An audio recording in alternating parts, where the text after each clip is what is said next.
Chapter 20. When I told Gloria Dump about Otis and how we got arrested, she laughed so hard she had to grab a hold of her false teeth so they wouldn't fall out of her mouth.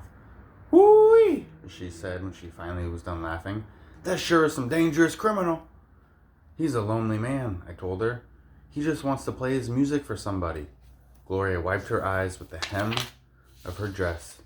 "I know it, sugar," she said, "but sometimes things are so sad they get to be funny." "You know what else?" I said, still thinking about sad things. "That girl I told you about. The pinched face one? Amanda? Well, her brother drowned last year.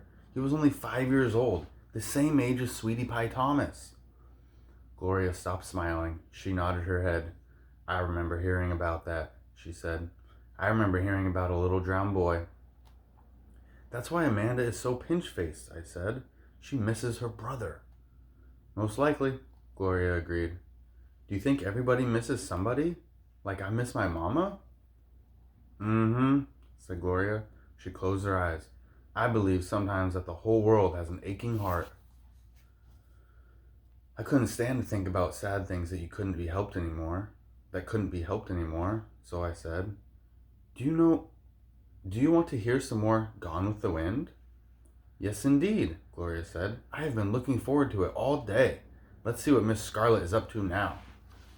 I opened up Gone with the Wind and started to read, but the whole time I was thinking about Otis, worrying about him, not being allowed to play his guitar for people. In the book, Scarlet was looking forward to be going to the barbecue where there was going to be music and food. That's how I got the idea. "That's what we need to do," I said. I slammed the book shut. Winn-Dixie's head shot up from underneath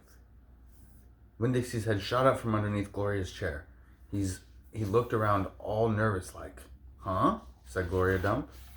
"Have a party," I told her. "We need to have a party and invite Miss Franny Block and the preacher and Otis can play his guitar for everybody. Sweetie Pie can come. She listens to his music good." "We who?" Gloria asked. "We, me, and you? We make some food and have a party right here in your yard."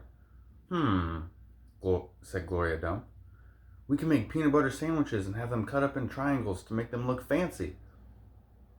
"Lord," said Gloria Dump, "I don't know if the whole world likes peanut butter as much as you and me and this dog." "Okay then," I said. "We can make egg salad sandwiches, adult-like ones." "You know how to make egg salad?"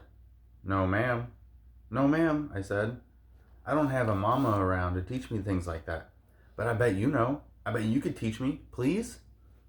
"Maybe," said Gloria Dump. She put her hand on Winn-Dixie's head. She smiled at me. I knew she was telling me yes. "Thank you," I said. I went over and hugged her. I squeezed her hard. Winn-Dixie wagged his tail and tried to get in between the two of us. He couldn't stand being left out of anything. "It's going to be the best party ever," I told Gloria. "You got to make me one promise, though," Gloria said. "All right," I told her. "You've got to invite them Dewberry boys. Dunlap and Stevie?" "Mm-hmm. Ain't gonna be no party unless you invite them." "I have to?" "Yes," said Gloria Dump. "You promise me." "I promise," I said. I didn't like the idea, but I promised. I started inviting people right away. I asked the preacher first. "Daddy," I said. "Opal?" The preacher said back. "Daddy, me and Winn-Dixie and Gloria Dump are having a party." "Well," said the preacher, "that's nice. You have a good time."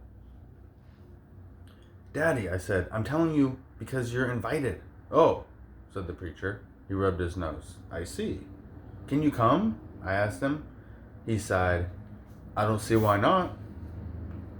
Miss Franny Block took the idea right away. "A party," she said. She clapped her hands together. "Yes, ma'am," I told her. "It will be kind of like the barbecue at 12 Oaks in Gone with the Wind. Only it's not going to be as many people, and we're going to serve egg salad sandwiches instead of barbecue." "That sounds lovely," Miss Franny said, and then she pointed at the back of the library and whispered, "Maybe you should ask Amanda too." "She probably won't want to come," I said. "She doesn't like me very much." "Ask her and see what she says," Miss Franny whispered. So I walked to the back of the library and I asked Amanda Wilkinson in my best manners voice to please come to my party. She looked around all nervous and stuff. A party? She said. Yes, I said. I sure would like it if you would come. She stared at me with her mouth open. Okay, she said after a minute. Yes, thank you. I would love to. And just like that, just like I promised Gloria, I asked the Dewberry boys. I ain't going to a party at a witch's house, said Stevie. Dunlap knocked Stevie with his elbow. We'll come, he said. We will not, said Stevie. That witch might cook us up right in her big old witch's pot. I don't care if you come or not, I told him. I'm just asking because I promised I would. We'll be there, said Dunlap, and he nodded at me and smiled. Sweetie Pie was very excited that I invited her. What's the theme? She asked. Well, there isn't one, I said. You gotta think of a theme, she told me. She stuck her knuckle in her mouth and pulled it back out. It ain't a party without a theme. Is this dog coming? She asked. She wrapped her arms around Winn-Dixie and squeezed him so hard that his eyes almost popped out of his head. Yes, I told her. Good, she said. You can make that the theme. It could be a dog party. I'll think about it, I told her. The last person I asked was Otis. I told him all about the party and that he was invited, and he said, no thank you. Why not? I asked. I don't like parties, said Otis. Please, I begged. It won't be a party unless you come. I'll give you a whole week free of sweeping and arranging and dusting. If you come to the party, that's what I'll do. A whole week for free? Otis said, looking up at me. Yes, sir, I told him. But I don't have to talk to people, right? No, sir, I said. You don't. You bring your guitar. Maybe you could play us some music. Maybe, said Otis. He looked down at his boots again real quick, trying to hide his smile. Thank you, I told him. Thank you for deciding to come.